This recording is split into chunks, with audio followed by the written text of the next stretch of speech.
Welcome to the introduction of Chapter 2 of the Cutler Pilgrimage. I have a correction to mention to you.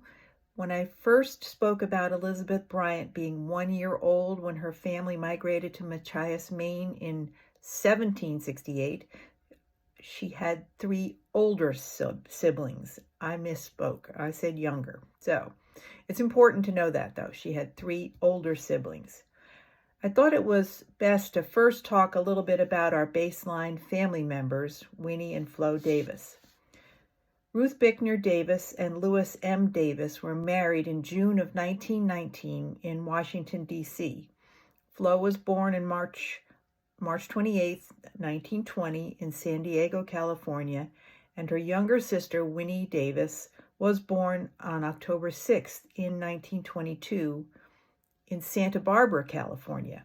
Their family story makes a change in November of 1926 when their mother files for divorce from Louis Davis on the grounds of infidelity and abandonment. Thus begins Ruth Davis, and she has an 8-year trek from California back to New York State with her 2 little daughters.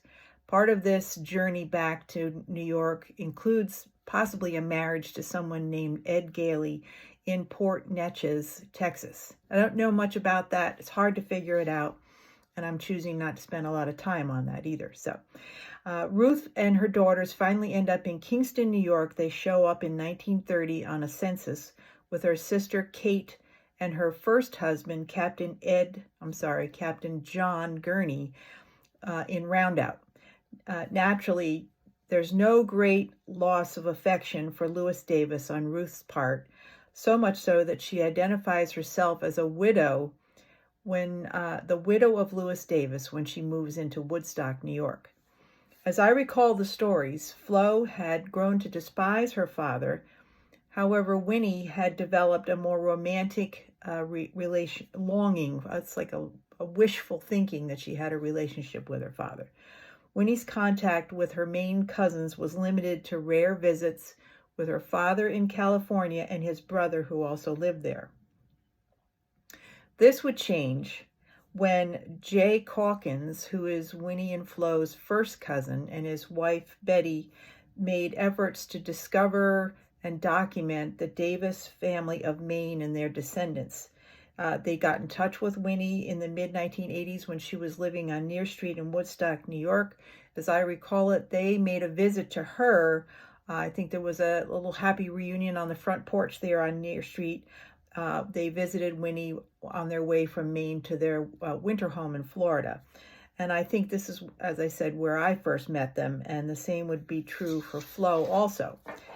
So within the next few years, there was an occasion of a phone call from Jay and Betty in Maine to Winnie that there was going to be a Cutler Davis family reunion at their summer camp. And as I recall it, Winnie just hops in the car all by herself. Off she goes 10 hours away to Maine and has a wonderful time meeting everybody who was there. And I do believe she also had one visit with them when she made a trip to Florida.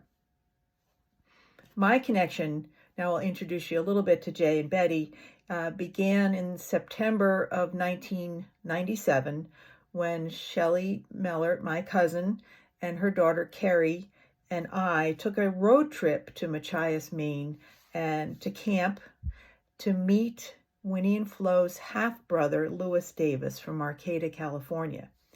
He was making his own pilgrimage of sorts to meet his father's family and to understand better who his paternal ancestors were. Jay and Betty were hosting the gathering, and we all stayed at camp, and we had a glorious time. It was kind of a poignant trip for me personally, as it was exactly the 1-year anniversary of my mom's death that this trip took place. And I imagined at the time, and I still do, that was an experience that she would have longed for, to be in Maine with her half-brother and their cousins and be able to connect.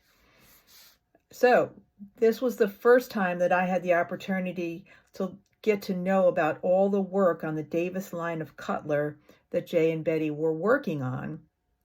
as well as, because they don't do anything small, all right, they were working on the Gardners and of Cutler, the McDonalds and the Bensons of Grand Manan, which is an island off the coast of Cutler. It's part of Canada, New Brunswick, rather. Their research also included information about Freeman Maker, who is a relative of ours, who was born in Cutler in 1794, as was his wife, Mary Nash. This couple was also in Cutler in 1850 and are the parents of Winnie and Flo's great-grandmother, Baronetta Maker, who was also born in Cutler. Well, John, my husband John Maurer, and I had the opportunity to visit Jay and Betty in Maine quite a few times, and the conversations and the sightseeing that we engaged in together greatly enriched John and I. So, do you see what's emerging in this little project? We're not tied to Cutler solely because of the Davis name. Sorry. We have a rich history in this community as a result of a few other families whose daughters were in the region at the same time as the men of the Davis line, and they married, they had children, and we are related to all of those folks that were part of those marriages. So more to follow, and you'll see in the slideshow.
Today, we're going to learn a little bit about Martha's Vineyard, Gay Head in Martha's Vineyard, and a little tiny island called No Man's Land.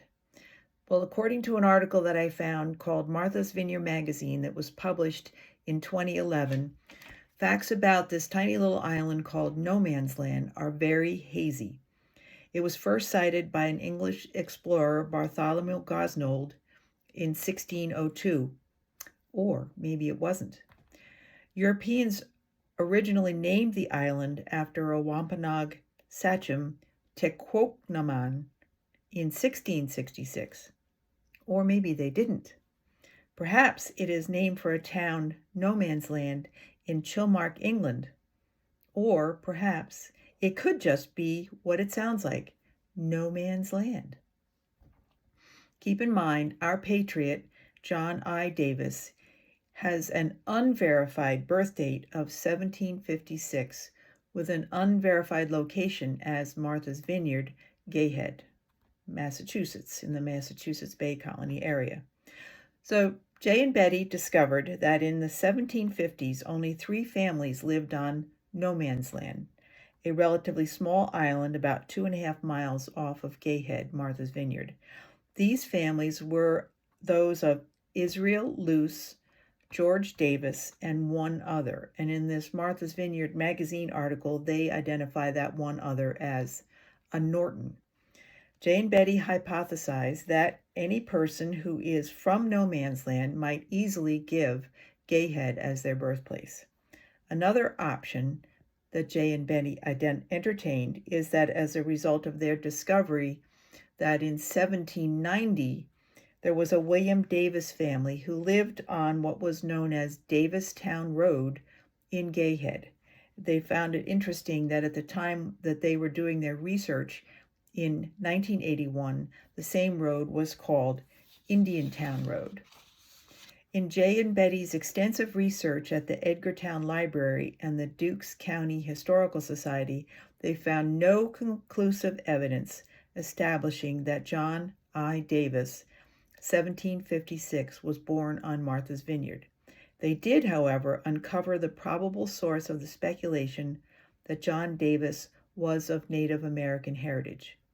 The librarian/genealogist who was helping them in 1981 states that since his address or birthplace was given as Gayhead, he was probably a Gayhead or a Wampanoag Indian.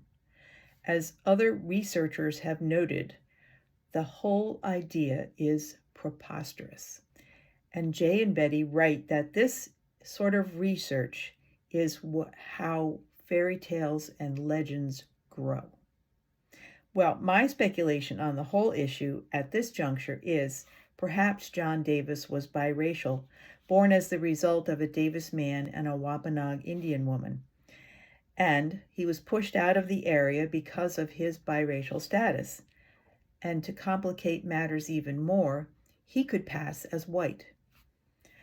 Well, I've decided I will concentrate my future efforts, instead of trying to find out his birth records, that I will work to locate John Davis's military records as they relate to his service in the rebellion against the Crown, and he was involved in the area of what we know as New Jersey.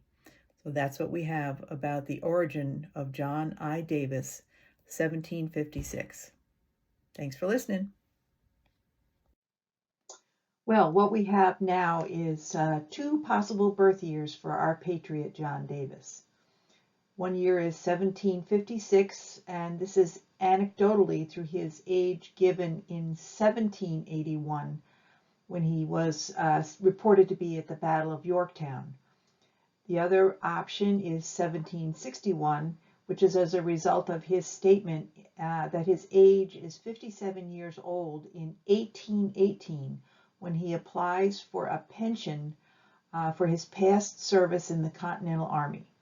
Let's say on average, our patriot John Davis was around 19 years old when he left Gayhead, Martha's Vineyard, part of the Massachusetts Bay Colony, and traveled to Morristown, New Jersey, to enlist in the Continental Army.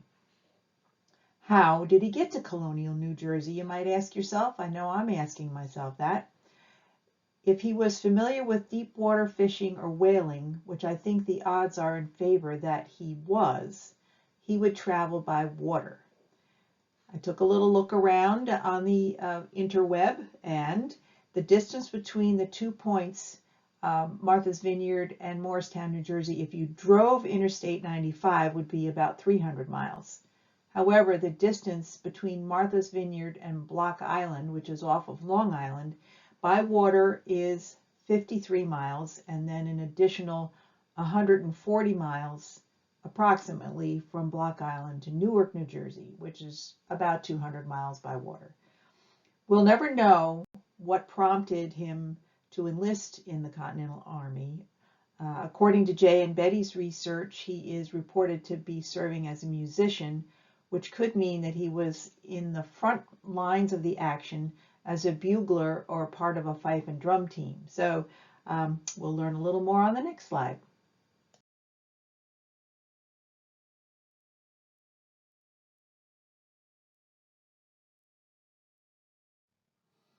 All right, well, here we go. Our patriot, John Davis, served in the Continental Army, enlisting on December 25th, 1776 in Morristown, New Jersey. Without going down that rabbit hole of the history of the Revolutionary War, our patriot would have been part of the thousands of citizen soldiers who were in or near some of the most important battles of the war. He states on his pension application that he enlisted and was assigned to Captain Nodiah Wade's company of the 4th New Jersey Regiment. Interestingly, I stumbled upon a New Jersey DAR statement from Nodia Wade's daughter Eunice about her father's service. She is referred to as a DAR real daughter because she is the first generation after a parent's service in the Revolutionary War to join the organization.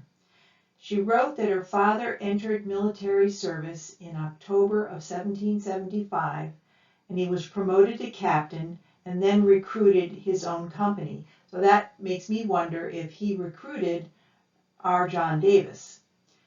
She recalled that her father was a member of Washington's staff, and she remembers her father telling her that he sometimes rode on Washington's white horse and shouting commands. On account of ill health caused by the hardships of war, Nodia was forced to resign. As it turns out, he had to sell his farm and was paid in what turned out to be worthless continental money. He died penniless. Our patriot John Davis's application for a pension almost 40 years after his service was denied by the United States government. These are the sad realities you stumble upon when doing this type of research. So next time we're going to go and try to figure out what took John Davis from New Jersey Revolutionary War to Maine, and we'll talk a little bit about his marriage to Elizabeth Holmes of Machias, Maine. Thanks for listening.